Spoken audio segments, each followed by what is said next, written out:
जिस घर को उसने अपने हाथों से बसाया, आज उसी घर में वो एक नौकर बनकर रह गई थी। और ये सब शुरू हुआ जब घर में बहू आई। नमस्कार दोस्तों, आप सभी का एक बार फिर से स्वागत हो चुका है आपके अपने YouTube चैनल मीनाक्षी ब्लॉग्स में। आशा करती हूँ ये कहानी आप सभी को बहुत ही पसंद आएगी और ज़रूर सुनेंगे तो आगे समझ में आएगा, इसीलिए रुक करके सुने हमारे इस कहानी को, लास्ट तक सुने और वीडियो को लाइक करें, चैनल को जरूर सब्सक्राइब करें। ये कहानी है शांति देवी की, एक ऐसी माँ जिसने अपनी पूरी जिंदगी अपने बेटे के नाम कर दी। पति के जाने के बाद शांति देवी ने अकेले ही अपने बेटे राहुल को पाला।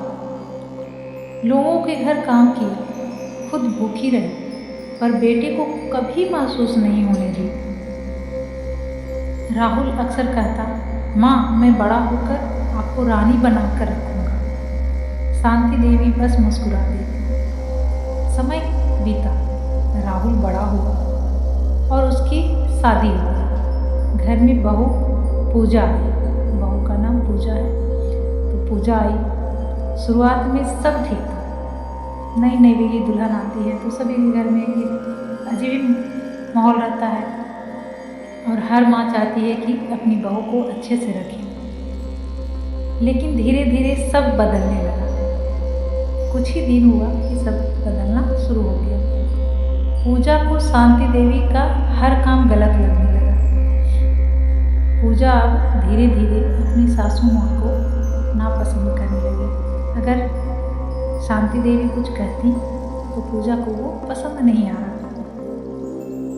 माँ जी ये काम सही से क्यों नहीं होता आपसे, ये लहजा था। माँ जी ये काम आपसे क्यों नहीं होता, आप बस घर में बैठी रहती हैं, कुछ काम नहीं करती। ये बातें शांति देवी के दिल को चुभती थी। सही बात है, अगर कोई आकर के आपसे ऐसे बात करे तो दिल में तो दर्द तो जरूर होता है, चुभता ही है। सबसे ज़्यादा दर्द तब हुआ जब राहुल भी अपनी पत्नी की बातों में आने लगा। वो अब माँ की तरफ देखना भी कम कर चुका था। बहुत दुख की बात है। धीरे धीरे शांति देवी उस घर में एक नौकर बनकर रह गई। सुबह से रात तक काम, लेकिन कोई सम्मान नहीं। काम करना कोई बुरी बात नहीं है, लेकिन सम्मान तो मिलना चाहिए ना, तो उनके लिए सम्मान भी नहीं था।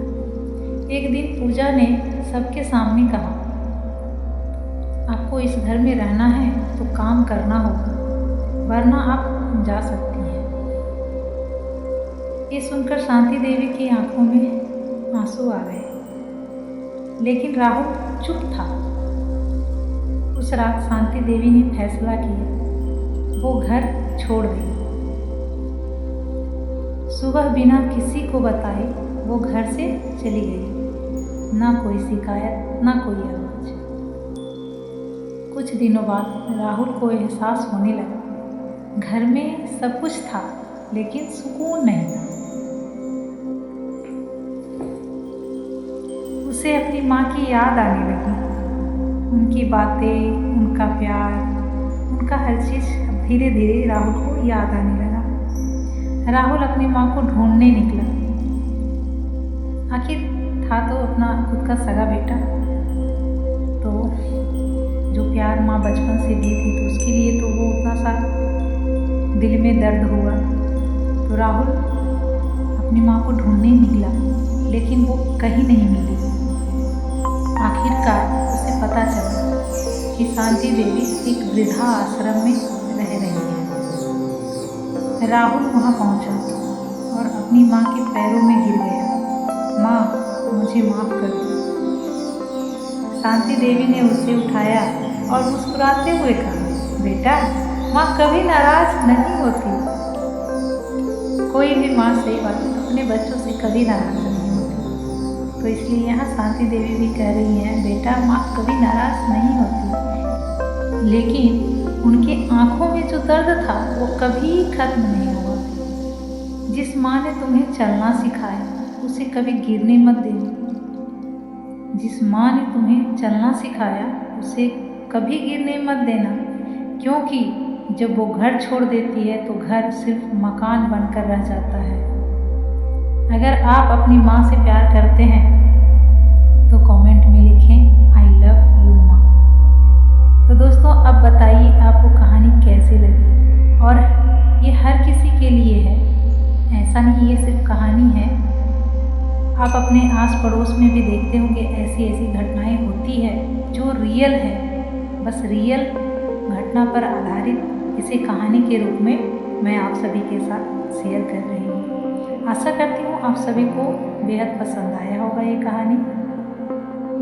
तो मिलते हैं अगली कहानी में, तब तक के लिए हर हर